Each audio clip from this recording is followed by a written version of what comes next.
citizens. The golden age of America begins right now.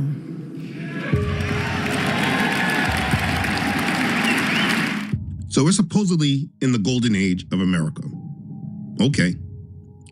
As things wind down and this year on the Gregorian calendar comes to a close, it's amazing to see how fast time has just passed by. 2025 has to be the quickest year on record for me. I don't remember how a complete year went away, but here it is. I mean, it was prophesied to be this way. The thing about it is that the way society is, it's not healthy. We move so fast, and so much information is barreling towards us from different places. We live in a mind control net that those who are doing the programming are very easily able to steer the masses towards whatever direction they desire. This world works in news cycles. What's a news cycle? A news cycle is the continuous, often rapid, media process of covering a story from its breaking point through public reaction to when it fades and is replaced by new events. And so they just throw all these different new events at us in different news cycles. We react for a little bit, then it leaves the news cycle and we forget about what we were just reacting to because it created a new event that we should react to. Some stories mean nothing and are just distractions, but other stories are part of a larger narrative that's playing out. And because we don't have a truly trusted media that will help us put it all together, we're left completely reactive as they move us through their entire narrative of their story. We never got to take a step back and look at the big picture and have a clear perspective that allows us to be proactive more than reactive. News cycles make us reactive, and as long as we're in their cycle, we will always be controlled. This year of 2025 was an extremely eventful and transitional year. There was so much that happened since the year started. It's really hard to just get a full scope on what really occurred this year. I mean, it feels like ages ago, but it was just 1 year ago that this guy was our president, and this lady was acting like she was going to be his successor. Now, mind you, they did this transition well by making this man drop out of the race right in the middle of it, and then allowed him to really drop out of the spotlight. So 2024 was more about Kamala than about him, which allowed him to be erased from our memory. I mean, has anyone seen this man since? It's all a game. Anyways, my point is that they transitioned Trump into office, and the news has been nonstop because he had an agenda. There are so many different changes that took place in the world as a whole during 2025, and I believe all of it will matter as we enter into 2026. If no one takes the time to do a recap for you, you can easily be sucked into their agendas because the news media, it doesn't connect dots for you. Yes, there have been a lot of events that happened in 2025, but I believe the biggest news is the least considered amongst the population. And being that all the agendas that are forming in the world right now lead up to these major agendas, I think it's important to really recap what really happened in this world and what it means for 2026. The truth is that the infrastructure has been put in place to make the masses that survive the war and come and collapse, they will all be slaves to a digital system that already exists. It's here right now, and it's being formed as we speak. There are many things I could bring to your attention as 2025 closes out and this new year comes. But I think that if I remind you of this system that has been built before your eyes, and most of you truly consider that none of this has been a part of your real expectations, it can really help you focus on the real risk ahead and that you need to be ready for change and not live according to their mind control agendas. So I'm going to discuss the real change that started in 2025 that most people have not considered. Let's begin. Okay, so the best place to start this conversation is the real start of the year, and that is when Trump took the oath of office. From this day forward, our country will flourish and be respected again all over the world. We will be the envy of every nation, and we will not allow ourselves to be taken advantage of any longer. During every single day of the Trump administration, I will very simply put America first. I return to the presidency confident and optimistic that we are at the start of a thrilling new era of national success. A tide of change is sweeping the country, sunlight is pouring over the entire world, and America has the chance to seize this opportunity like never before. But first, we must be honest about the challenges we face. While they are plentiful, they will be annihilated by this great momentum that the world is now witnessing in the United States of America. Just a few months ago, in a beautiful Pennsylvania field, an assassin's bullet ripped through my ear. But I felt then, and believe even more so now, that my life was saved for a reason. I was saved by God to make America great again.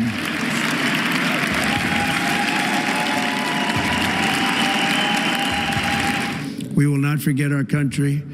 We will not forget our Constitution. And we will not forget our God. Can't do that. So this man said that God spared his life to make America great again. And then he said that they cannot forget their God, and they all clap for him. Though they have not said the name of their God, if he had said that he believes his God spared his life to make this country great again, anyone reading the Bible knows that the God he is referring to has nothing to do with YaHUsHa, the God of Abraham, Isaac, and Jacob. So he basically set the stage for the rest of the year by explaining that they were working for the God of America. And all we need to do is look at the back of the seal of the United States to know who that God is that they say that they won't forget. You have a nation that literally pledged allegiance to Satan right in the public view. That's how this year started. But anyways, right after the speech, he got started immediately and set the whole tone for the agenda of his presidency. And this is what he did. Today, I will sign a series of historic executive orders. With these actions, we will begin the complete restoration of America and the revolution of common sense. It's all about common sense. On that day, he signed major executive orders. Now, I obviously won't go over them all because he did a lot, but here are just some. Unleashing American energy, which was about oil. Withdrawing the United States from the World Health Organization, which is about the world order. Ending radical and wasteful government DEI programs and prefacing, which was used as a tool for the Negro leaders to make a racial issue. And then other orders like securing our borders and protecting the American people against invasion, all that having to do with immigration. And later on in the year, we saw major protests and ICE agents being put out all across the country, a lot of chaos going on. But these executive orders were just enough to spark controversy out the gate with the opposition. And the divide that the country needed to have, it was solidified by race and immigration. And so while the public was distracted by all this opposition to these things about race and DEI and immigration, he really engaged with the real agenda that he was put in place for, the transition of this country. But most people don't have a clue because they're so triggered by DEI and immigration and all these other things. But what did he do? The next day, after all of this, he announced the major news that defined the future of this country. But again, the citizens don't really understand this whole technology yet, so you really understand unless you researched it. Together, these world-leading technology giants are announcing the formation of Stargate. So put that name down in your books, because I think you're going to hear a lot about it in the future. A new American company that will invest $500 billion at least in AI infrastructure in the United States and very, very quickly, moving very rapidly, creating over 100,000 American jobs almost immediately. This monumental undertaking is a resounding declaration of confidence in America's potential under a new president. Let me be a new president. I didn't say it, they did. So I appreciate that, fellas, but it'll ensure the future of technology. What we want to do is we want to keep it in this country. China is a competitor and others are competitors. We want it to be in this country, and we're making it available. I'm going to help a lot through emergency declarations because we have an emergency. We have to get this stuff built. So they have to produce a lot of electricity, and we'll make it possible for them to get that production done very easily at their own plants if they want, where they'll build at the plant, the AI plant, they'll build energy generation, and that will be incredible. This was the next day. If you remember at the inauguration, there were a whole bunch of tech leaders that were just waiting for the inauguration, like they were happy about what he was about to bring to the table for them. It was very weird. I've never seen it before. But after they started introducing things to the agenda, you understand why they were there for support. But this was the first thing that they introduced. And so in the mainstream, we're not hearing a lot about the Stargate itself. But the companies involved in Stargate, we have been hearing a lot about them all year. Stargate is just a separate company that these companies created. The companies involved in Stargate are OpenAI, SoftBank, and Oracle. Stargate is set up as a separate company controlled by them. And in reference to Stargate, OpenAI on their own Twitter post, they said this: Stargate will not only support the reindustrialization of the United States, but also provide a strategic capability to protect the national security of America and its allies.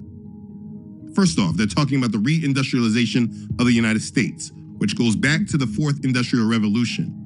And when you hear them talking about protecting the national security of America, you have to really think about what it is that they could be talking about. Now, I've spoken at great lengths about the Fourth Industrial Revolution. But if you don't really understand why this company could be protecting the national security of America, you don't really understand what's ahead of you. Anyways, as OpenAI says, ARM, Microsoft, NVIDIA, Oracle, and OpenAI are the key initial technology partners with Stargate. The build-out is currently underway, starting in Texas. And here's the thing, it's been rolled out, but you have to personally pay attention to what they've done. And so this is what they reported in September. Mel, OpenAI, SoftBank, and Oracle have just unveiled 5 more Stargate sites, stretching across Texas, New Mexico, Ohio, and then an undisclosed destination in the Midwest. We're also getting a revised spend here that brings the size of the initiative to nearly 7 gigawatts and more than $400 billion of investment over the next 3 years. Now, these blockbuster deals have already fueled massive stock gains, but one of Oracle's new CEOs told me that he is not worried about the market overheating. We see a broad-based demand across a huge swath of the industry. So it's not just from any one individual place that we're seeing this demand coming from. And as this kind of continues through, I don't worry about a bubble because I see committed demand for it. And also, the other thing I would say is, Oracle's not just in the infrastructure business. We're also in the application business, so we're also consumers of this technology. Now, those comments echo what I heard from OpenAI CEO Sam Altman, who told me that this scale of construction is the only way to keep up with AI's explosive growth. And this is what it takes to deliver AI. AI, unlike previous technological revolutions or previous versions of the internet, there's so much infrastructure that's required. And this is a small sample of it. He says it's a small sample of it. Unfortunately, they don't inform the public exactly what this change is going to really look like. The only way you can be prepared is if you study for yourself. They are investing billions in mega centers for artificial intelligence infrastructure. And if you don't understand what Web3 is, or you don't understand the metaverse, you're completely behind, and they intend for you to be their slave. It's right in front of your face in what they're doing. But the general public keeps moving like none of this has anything to do with them. For a history of living in capitalism, where corporations have only cared about earnings, when you see them invest billions into infrastructure that is created to replace humans, it's absolutely crazy how people ignore and act like their future is secure. And the thing is that they aren't hiding it. So you see that this was announced the next day after Trump's inauguration, and you're seeing that they already opened one plant. Trump has never hidden the agenda either. Why does he need to? People aren't paying attention. He's speaking right out in the open about the agenda.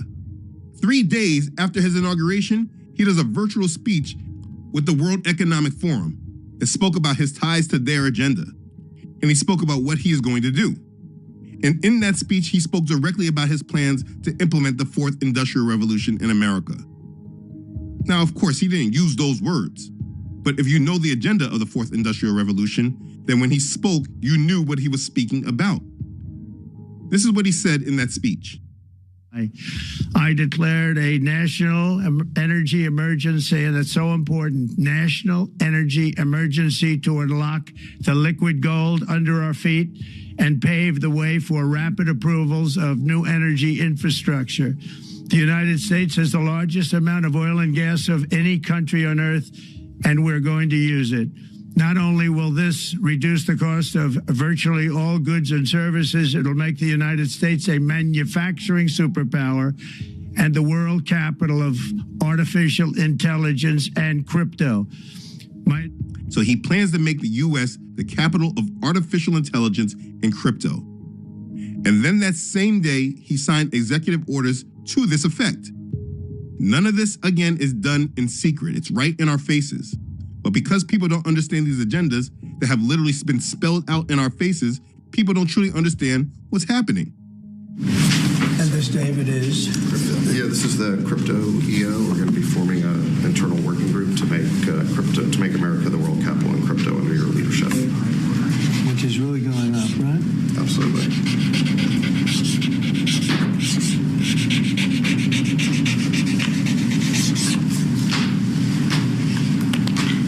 All right, David, that's for you. Thanks, sir.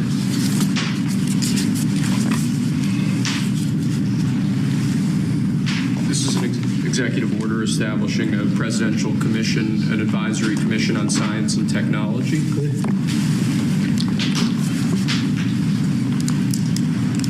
Explain that a little bit.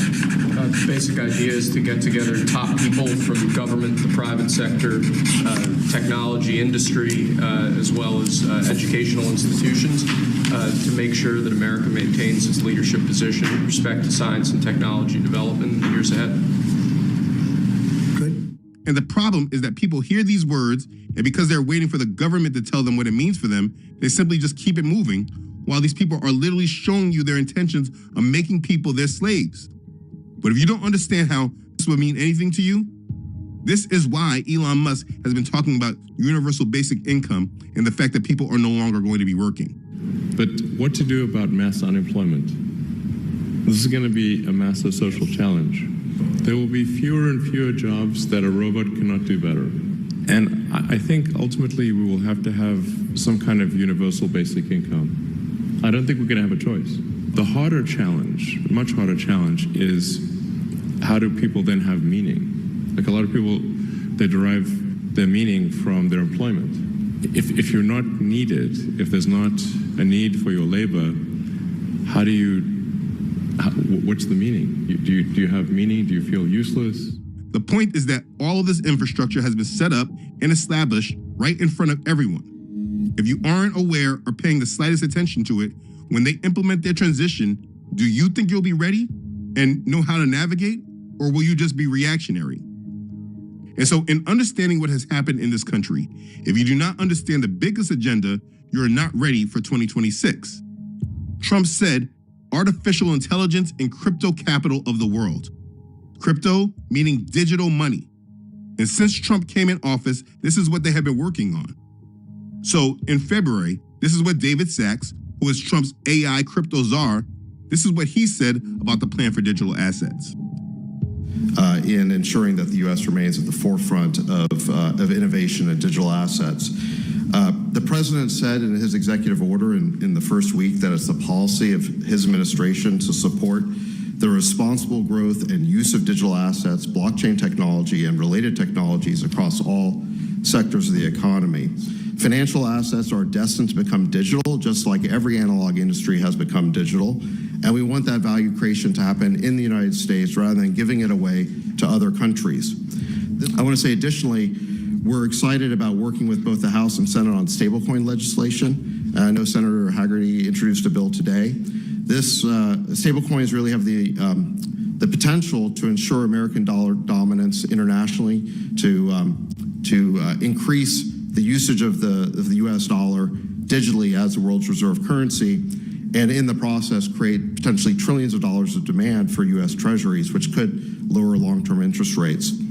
This was a week one priority for the administration, and we're excited that our counterparts in Congress are equally committed to ensuring American dominance in digital assets. I look forward to working with each of you, and with that, I want to say work with each of you in creating a golden age in digital assets. And with that, I'll turn it over to Chairman Scott. Thank you. It's an exciting time to be an American. And as David said, the golden age has begun. And the good news is it's going to get better. I'm excited about what we will accomplish for the American people. I'm excited about the synergistic approach that we're taking in the House and the Senate, with the White House leading the way. Next, you'll hear from Chairman French Hill. It can, crypto can be an esoteric subject, and it is good to explain it, to kind of demystify it, because I think once you understand that, you've kind of got the cryptocurrency itself, like Bitcoin, but then what it really runs on are blockchains, which are just distributed ledgers. It's really a new type of decentralized computing platform, and there's a lot of things that can be built on that computing platform. So in any event, we're happy here to provide those resources to help explain it, both on Capitol Hill and beyond. Clearly, they are moving with an agenda that the overwhelming majority of the United States public is not ready for. Whoa. What's that? I just built a budgeting app in Base 44. Guys, Nina just built an app. Impossible. Nina can't code. Interesting. Can it generate reports? It can now. Nice. So you're saying we can all build apps now? Yeah. I'm on lunch. I gotta make a call. I'll be in my office. Just built an inventory tracker. Protein calculator. We'll share an app. A workflow manager that Tracks who still owes for the group lunch. Now, here's the thing.